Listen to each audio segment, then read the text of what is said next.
Howdy, everybody. We're coming to you from outside St. Mark's Church today because it's such a pretty day. Beautiful out. Just a pretty day. And today, I'm so honored to have as my very special guest, Roger Pauk. Roger Pauk is the Grand Knight, the big kahuna, the top dog in the Parish Knights of Columbus Council, Father Wallace Council. Yes. Now, Father Wallace was the longtime pastor at Nativity Parish in Independence. Correct. In fact, he might have been, I think maybe he was the founding pastor of Nativity Parish. That I'm not sure. He may have been.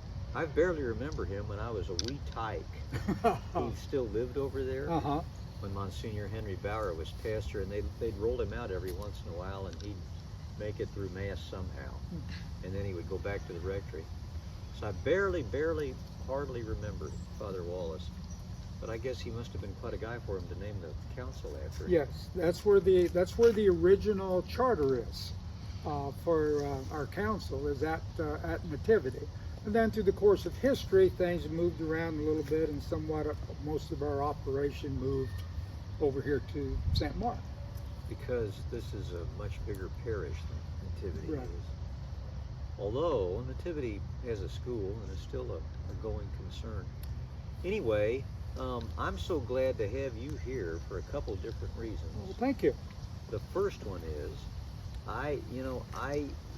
every Monday evening, Monday's my day off. Understandable. And Monday evening is almost always the time I go spend some amount of time with my aged mother, because she's way down in Raymore. Okay. And driving back, it just works out for me to do that. Understandable. So what happens is I never make the Knights of Columbus meetings, which I feel really bad about. I just feel terrible about it. But anyway, But don't feel bad. Well, I do. I just, you guys are an important part of the parish. In fact, it sounds like I'm buttering you up. I don't know that I've ever seen a Knights of Columbus Council, even 4962, that was such an integral part of the parish life as Father Wallace is here. And I really admire that. Well, thank you very much. We tried to. We go back to Father McGivney when he started the whole Knights of Columbus in New Haven, Connecticut. Yes, sir. He came in, and in his parish he saw a tremendous need to serve the parish and serve the parishioners and members that needed a lot of assistance, and thus the Knights of Columbus were formed. And so one of our underlying principles, whether it's at Nativity, whether it's here at St. Mark, is that our first duty is to our parish. What can we do to help you, to help St. Mark, or to help Father Brian and help Nativity? Yeah. And that's our goal. And you're doing it. You know, in my brief time here, you guys have done some great things. The sponsoring the Ten Commandments program, I think that's great. It's been very successful. Which I guess ought to be about done by now. We finished up Commandments 9 and 10 last night. Oh, okay. And we have one more meeting. And Ed himself, who's the presenter, he's going to be here. Oh, wow. And great. So he calls that the 11th commandment. The 11th commandment. So we're not sure what's in store yet, but we'll anxiously await. And that's next Tuesday night. And that's next Tuesday night. I don't know if I have that open or not, but if I can, I'll come. It'd be great. I knew Ed from over to visitation. Oh, He used to stop and see me. In fact, I knew him from the seminary. He was there for a year or so. I don't remember if he was in my class or the year behind me, but anyway, I've known Eddie Van Buskirk for a long time. I remember him back when he had hair. Back when I did too. Anyway, also, I thought the presentation of the Mother Teresa video was great. Larry Pierce, who's been with the Knights forever and ever and ever, came up with that idea, and he wanted to promote that, and we thought it was fantastic. And I think we talked at our meeting the other night, he said there were probably about 80 people. We had the two different showings, and there were about 80 people that showed up. And so he was real happy with that, and he said there was hardly a dry eye in anyone that left the movie. So it's a very powerful movie. And of course that movie was done by the International Knights of Columbus. Right. And man, they did a great job with it. They did. I was just so tickled with that, and I thought, gee, I wished I'd seen this before you guys had showed it, because I would have pushed it a lot harder. Mm-hmm. Maybe we should do it again sometime. We could. Yeah. We could do it again. In a few years. Well, I think we ought to. It's that good. Right. It was very good. We had a good turnout, and people appreciated it. And it all goes another along of those goals with the Knights is to help fellow Knights or help parishioners to enhance their faith and grow in their faith. And it'll do it. Hopefully, the movie and the Ten Commandments did help along those lines. Yes, sir. I believe it. Well, Worthy Grand Knight, I know you're here for another reason today. And why don't you go ahead and talk to the folks about that? Which one would you like me to start with, membership or the food drive? You pick it. I pick it out. You Okay. pick it. Well, for the help with Chris and Sue and the entire staff, we kind of bundled everything together for this weekend. So it's fellowship weekend, and so we agreed. Okay, we'll sponsor the fellowship weekend. So we're doing that. That's very easy to do. The other one is that every year we have an annual membership drive. Now we use almost any opportunity we have to recruit members, but we do have a parish drive, and we decided, well, why can't we just do that this weekend also?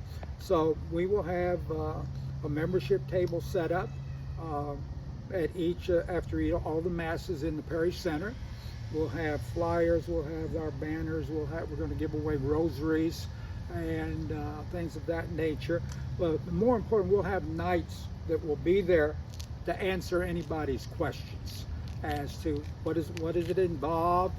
I could go on and on and on as to all the reasons as to why someone should join and why we do what we do. But we'll leave that to the Knights that are going to be present at the membership tables to answer those questions. And joining becomes very easy nowadays as what it used to be, because all you have to have is a cell phone, and you can click on a QR code. It takes you right to the login to fill out, and you're a member when you walk out. No more Form 100? No, we're trying to get away with the Form 100s, even though we use them for transfers, things of that nature. But yeah, online membership and with the QR code is fantastic. You know, we could easily expend our time here in the video. I joined the Knights through Ron Will, umpteen years ago, about 38 years ago, 37 years ago, I guess. And have been involved up and down through the years as my assignments permitted me to be involved up and down. The Knights have changed a lot in 37 years. They have. They really have. They've evolved a lot, depending upon what the needs of our members are, and what the needs of the parish are, or in the community. You know, well, they put together a tremendous program called Faith in Action, and that pretty well guides us as to what we want to do. And so you look at what is important in terms of faith, family, life, community, and then the parish, and what we do with religious education, and that becomes the guidelines for how we operate. And that has evolved over, like you said, that's evolved over a period of time.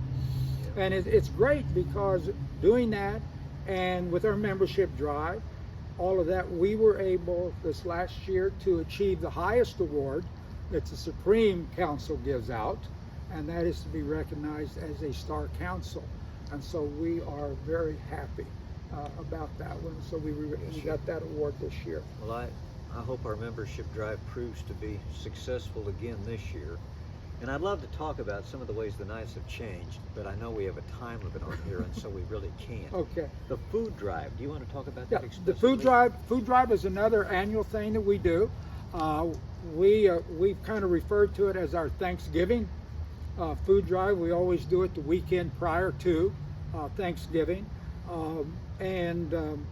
We just invite the parishioners to bring in non-perishable food items and toiletries, and then we will help people during the holiday period. Now, all of the food that comes in to here, because we got the same program going on at Nativity the same weekend, all the food at Nativity goes to St. Bernadette's, to their food pantry, and all of the food that we gather here gets divided into two different groups.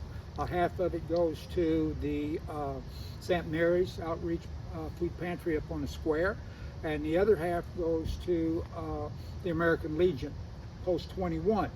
And so it helps veterans and their program that they sponsor over there. So it gets divided between those two. Great. And I should thank everyone for last year, because in last year's food drive we collected about 1,500 pounds of food. So our goal this year is to possibly collect 2,000. Wow. And we'll see where that goes. So yes, anyone, we'll have tables at both entrances.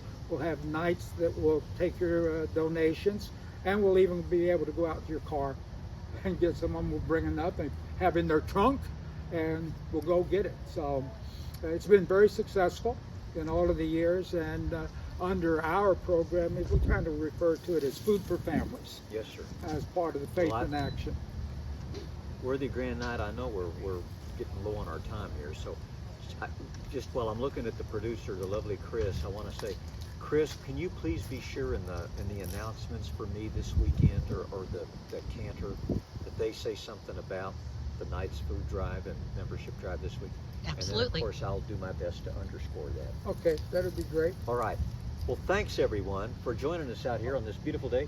Thank you, Worthy Grand Can Night. I make one thing about membership real quick? Knock yourself out. I will get myself in serious trouble if I do not mention the fact that yes, the Knights are having their membership drive, but also the Ladies Auxiliary is having their membership drive at the same time.